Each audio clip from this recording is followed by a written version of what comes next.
Thank you for joining me for your August Astro Tarot Forecast. I'm shuffling a new deck called the Green Witch Tarot by Anna Mora. It's gorgeous, and I actually feel like I like the way this deck feels more than the majority.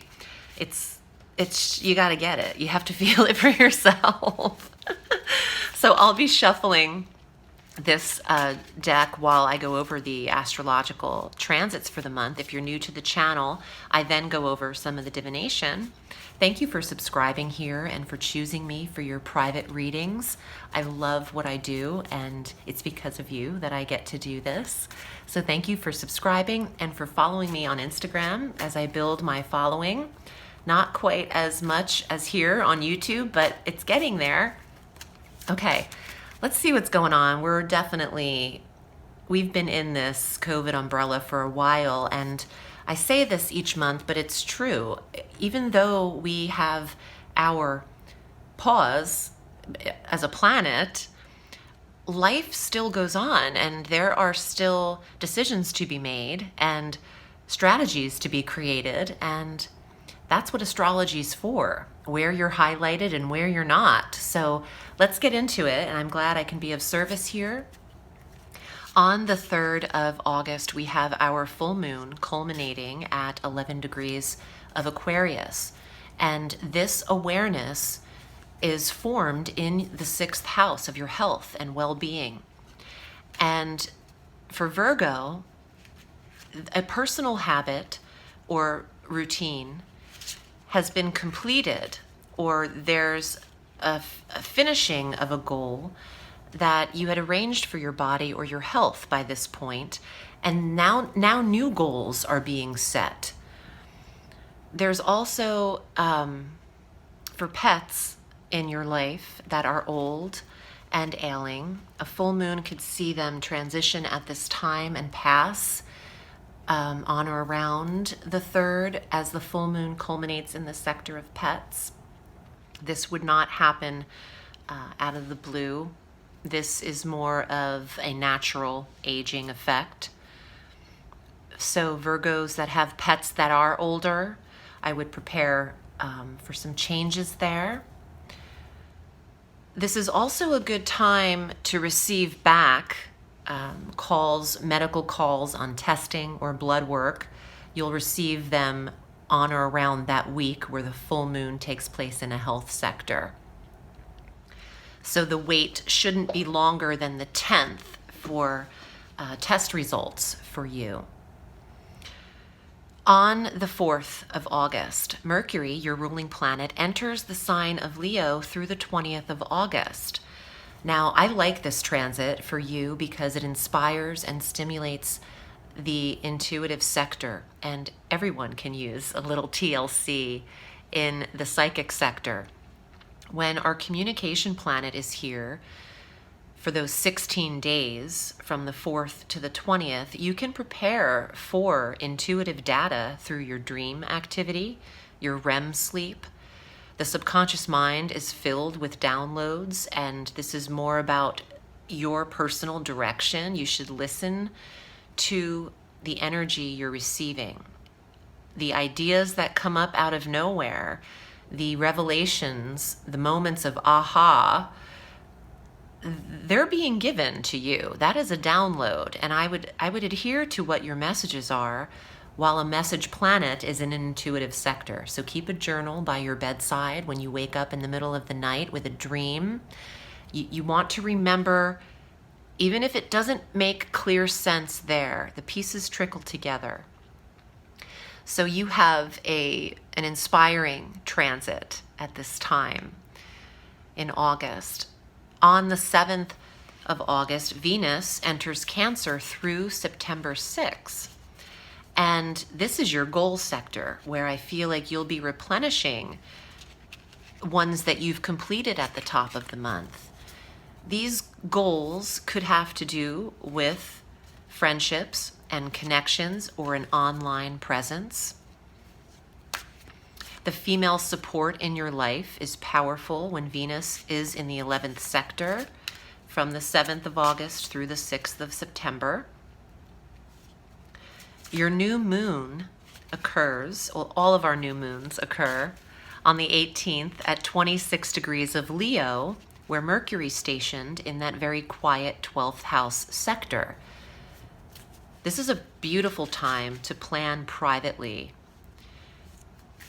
for your career, your goals, to write out on that new moon where you want to benefit in your life, the areas that you could see progress happening. This might be a quiet time, 6 weeks prior to your solar return. You gain a wealth of information from the year in a 6-week period of time. You go over some of your lessons internally, whether you realize it or not. So you're meant to be private in your analysis, which Virgo does very well. And it's a time to sort through what's truly important in the year, your solar year ahead. The sun enters your sign on the 22nd of August. Happy solar return, Virgo. The sun will be in your first house through September 22nd or the 23rd. And it's your time to shine in your birthday year. It's a time of optimism and hope when the sun is in the first house. And it's really important that your mind remains positive through the times of trial here and chaos, because the sun is a symbol of positivity, and you want to work with the flow of energy that you're provided and not against it. Let's see what's here in the tarot for you, Virgo. If you'd like a private reading, I'm at audreyalison.com. I also have the annual Goddess Planner available, which is a creative collaboration between myself and Mother House of the Goddess and Marissa McCall. I've written all of the astrology and the divination for the planner. It's a calendar, it's an almanac, it's a journal. It's beautiful, and it's filled with our own authentic creation and photos and verbiage. So check that out on my homepage at audreyalison.com. Virgo, here are your cards for the month. 5 of Athame, which is swords. It's almost impossible to get through each month of 2020 without some semblance of stress. There's a lot on your plate mentally, and some of you are dealing with some fear. And what I got initially looking at this was that it's the fear of something being taken from you. But what I'm getting is that this is something you've created in your mind, and it's not a real tangible fear. Nothing is truly stolen from you, is what I'm receiving. So why fear what does not exist?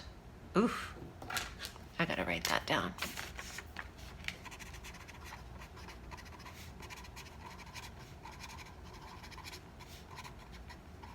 Okay. I've got a little, I'm hearing, a little snarky spirit. Why make shit up is what I also just heard. Okay, so why fear what doesn't exist? Don't create your own problems, Virgo. Wow, look at this one. High Priestess. Get involved in your magic again. Get creative again. Put yourself out there and trust in your capabilities. Don't fear rejection. Yes.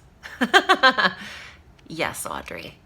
The Ace of Athame or Swords is yes, go for it. And clear thinking, your downloads that you receive, what you're being inspired to create, you must go for it fearlessly this month, or especially when the sun is in Virgo. Yes, put yourself out there, because there is money to be made, and there's an income from your skill and your sacrifice. You can now pick from the fruits of your labor. So nothing's over yet. There was a pause, but there's a resuscitative energy available for Virgo. Come on. The witch. Now this doesn't seem very different from this, but the witch is actually the magician. You can make it happen. Don't make stuff up, make stuff happen. Oh my gosh. I'm gonna write that down too. Don't make stuff up.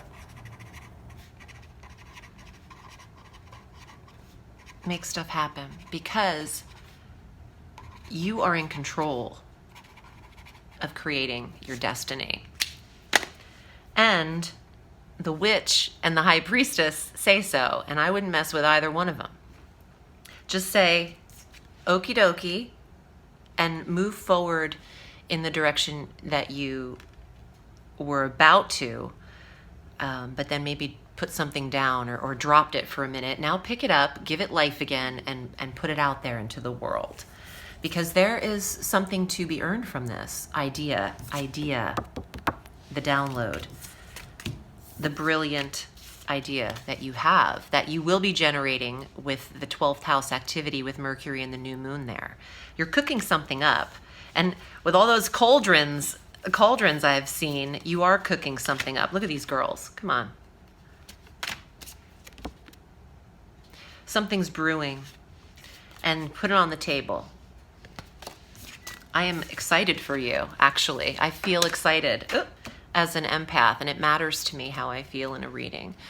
I thank you for joining me. I'm wishing you a beautiful month. If you need private counsel and guidance, this is what I do, and I'm at audreyalison.com. Thank you, Virgo. Remember, the sky is limitless, so reach for the stars.